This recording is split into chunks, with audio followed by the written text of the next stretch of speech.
I'm Kris Hagan. For those who don't know, I've been a language coach for many years. In my career, I've taught a wide variety of people, from famous singers and radio presenters to doctors, uni students, and yes, even desperate housewives trying to find an English lover. I've finally decided to share my thoughts, tips and tricks with the world. Also check out my YouTube channel if you want to see my ugly mush. So let's kick off this podcast with a great jingle. Doesn't matter where you are, in the car or at the bar. Here for you comes in your ears, another word for thanks is cheers. Here's the new kid from the block, here for you around the clock. Shining all his English tips, Kris is an anagram of risk. Kris. As I sit here looking at this melted fly on my piano, I've got some very sad news to tell you all. Today is the final episode of the third series. But don't worry, because in September we will be back with a brand new fourth series. There you go, I know you'd be happy about that.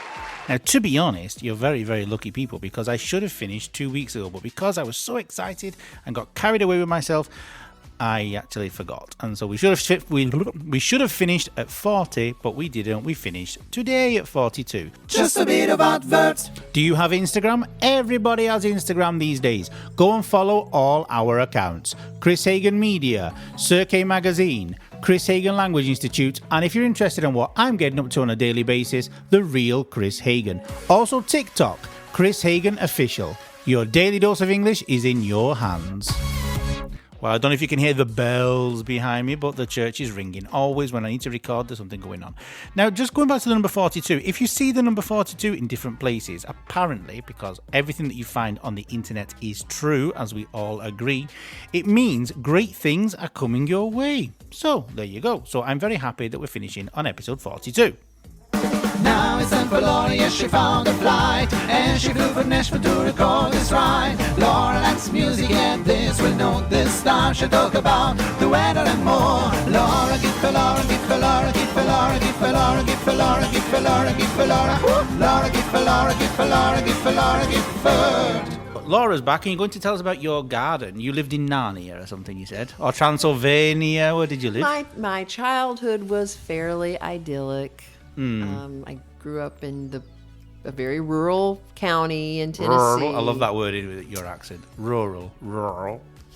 Do I sound that bad? Is it that bad? No, your dad sounds worse, but in a positive way. I love your dad's accent. Go on. I see you living in rural. We need to get my dad on here is what we need to do. Will he get on a plane, though? This is the problem. Yeah, we talked about this the other day. I said he has to come soon. Next year, maybe. Because he's never been. If you want. The 4th series. What's he called? Mike. Okay. Of course. Mike Gifford. He just told me. Well, and he's Giff. Giff. The nickname is Giff. Okay, right. And now, I loved it because about 10 years ago, people started calling me Giff. Okay. Yes. Your so baby Giff. I refer to myself as Giff the Lesser. Giff the Lesser. Nice. Because he's very tall, so I'm a little less. A little less. Okay. No, gladly. I love his accent. No one will understand a damn thing he says, though. But it's fantastic, his voice. He's pretty fabulous, and he loves to travel. He will love it over here. Yeah. It's like pasta. If he likes pasta, pizza, piadina, polenta, it's fine. Anything with a P. All the P foods. Pollo, yeah, chicken. Even that begins with a P. See? Everything begins with a P. Parmesan. Go on, anyway. Garden. Narnia. Well, idyllic life. I was an only child. Rural. I don't have siblings in a rural area. You lucky girl. I loved it, actually, because my parents were I'm being very serious. much older than me, and so we all kind of grew up together. But I read a lot, and I painted some. My aunt was very artistic, so I painted some. And so we had a large yard in the house that we rented, and so this section of the yard was... This section was Transylvania. This section was Sherwood Forest. And then I had a little clubhouse. There was an little building, an old barn over here. That was my clubhouse.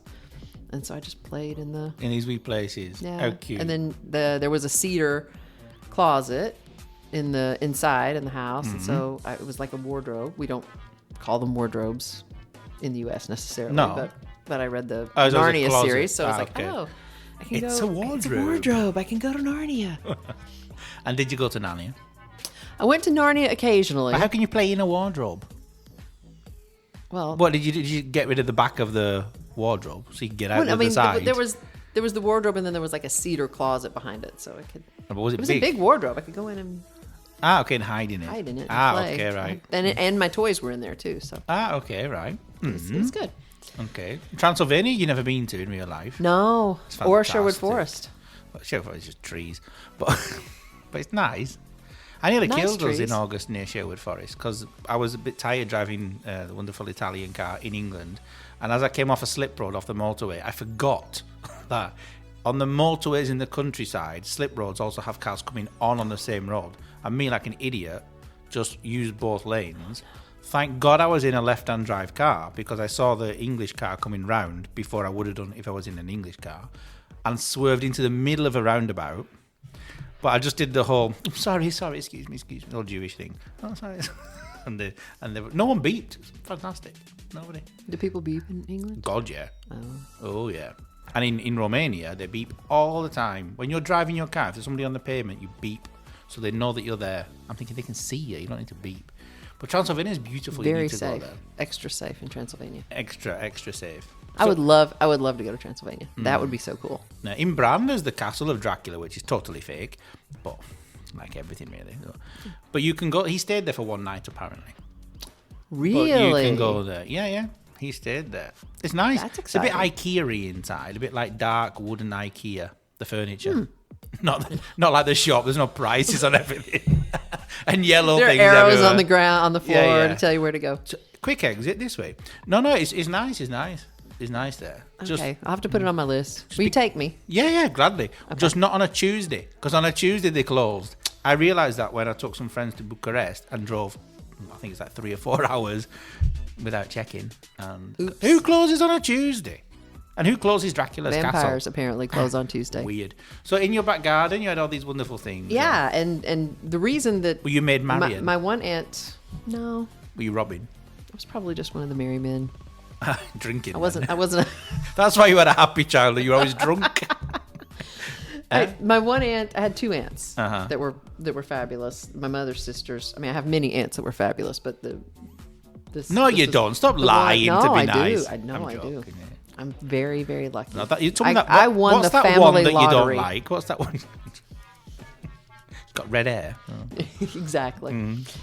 So my one aunt was really she was an Anglophile. She's like the reason I became an Anglophile. She came and got me awake in the middle of the night to watch Chuck and Di get married. So that was the whole like Sherwood Forest Robin Hood. Like she would read me the stories and stuff. Then the other aunt was really into vampire. vampires. Really into vampires. So Right. she wanted the vampires to be in memorized her neck. She memorized like the whole movie I love dialogue vampires. of the Bram Stoker, the original Dracula film, and she actually recorded it on cassettes back when there were those when they little, existed.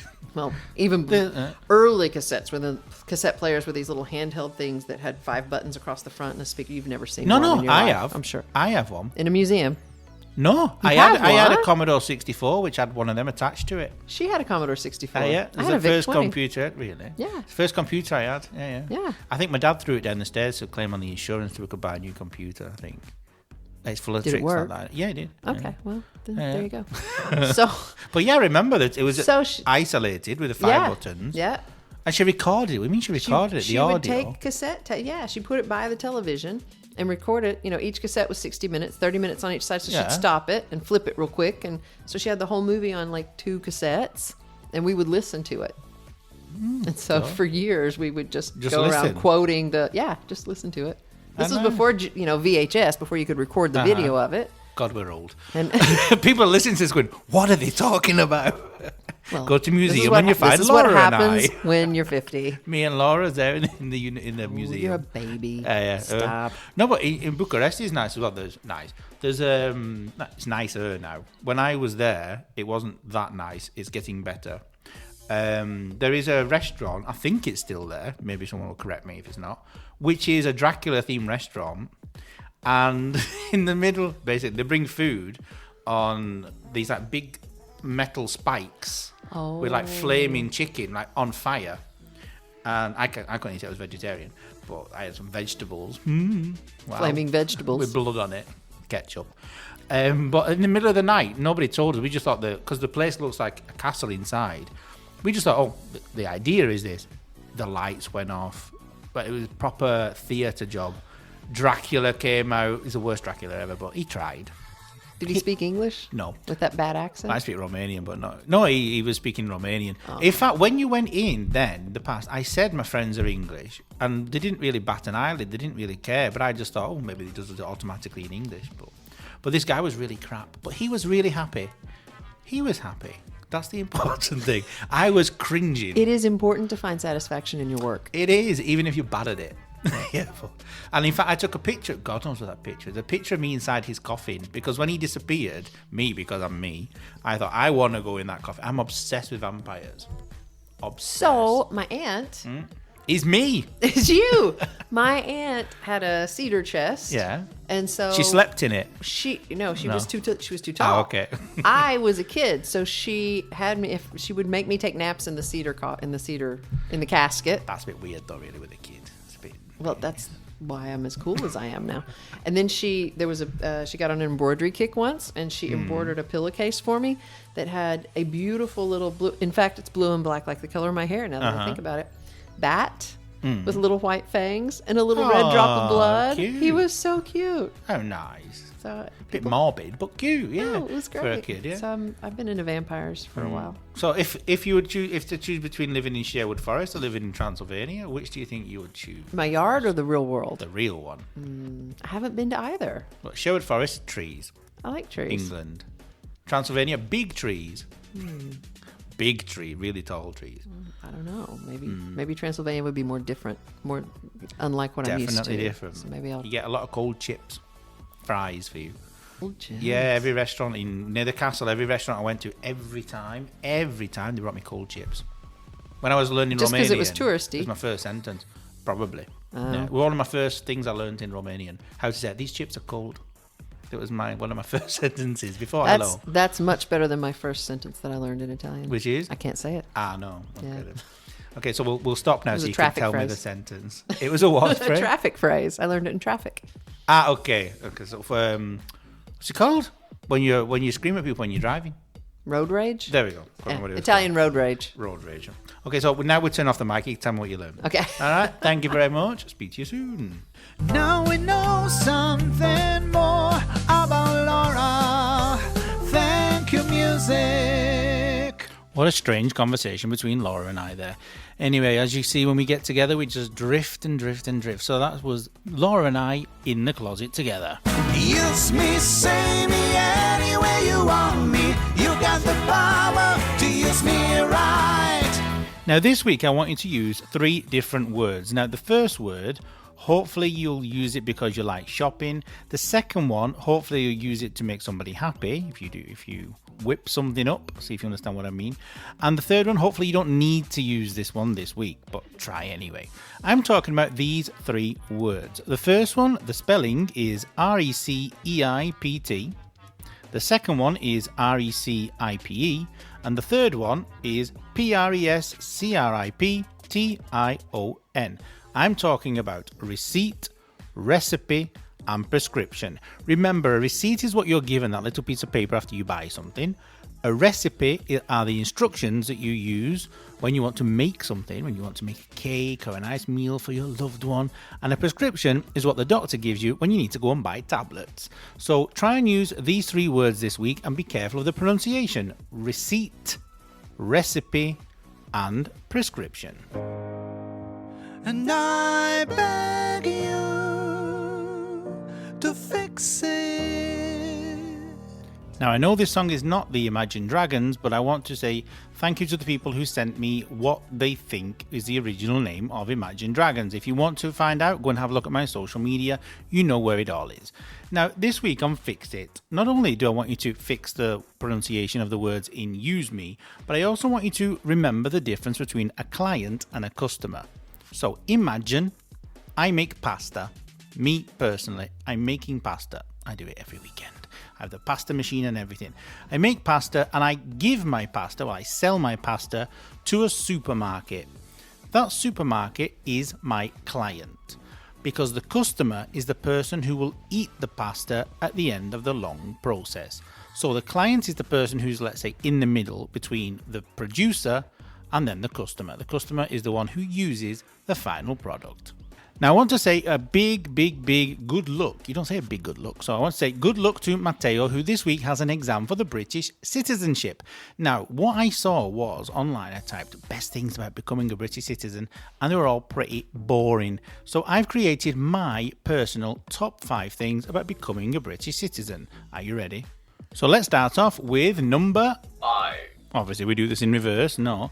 Now, I wrote the list, but I don't know which is better than which. But anyway, there's 5 things. So my first thing is the best thing. One of the top 5 things about going to live in the UK and become a British citizen is you get to choose really funky addresses. For example, you can live in the village of Twat, or you can live on Butthole Lane. Now, what other place in the world can you find these beautiful names? 4. When you start to live in the UK and you're a British citizen, okay, there are many people who live there who are not British citizens, but Matteo, you will be. You will be able to discover something which is fantastic that only exists in countries apart from bad countries. No, I'm only joking. Well, no, not really, only joking. It exists in England, for sure, and it works really, really well. I'm talking about customer service. Customer service in the UK is fantastic, and it is something that you definitely need to experience, because here in Italy, Matteo, it's terrible. 3. When you start to live in England, and definitely when you're a British citizen, you have the right to complain, and you will learn how to complain really, really well. Complaining in a way that doesn't sound like you want to whip the person or shoot the person in the head, but you really get your point across by using specific, concise words. Complaining. When you become a British citizen, it becomes part of your DNA. 2. You will learn that a Yorkshire pudding is not a dessert. Pretty short, that one, but Yorkshire pudding. And what about number 1? Well, not only does the UK, does Britain, have the best chocolate in the world, you can also, finally, Matteo, you can try to taste a spotted dick. And on that note, I'm going to say see you next season in season 4, and jingle. Bye. Doesn't matter where you are, in the car or at the bar. Here for you comes in your ears, another word for thanks is cheers. Here's the new kid from the block, here for you around the clock, shining all his English tips. Chris is an anagram of risk.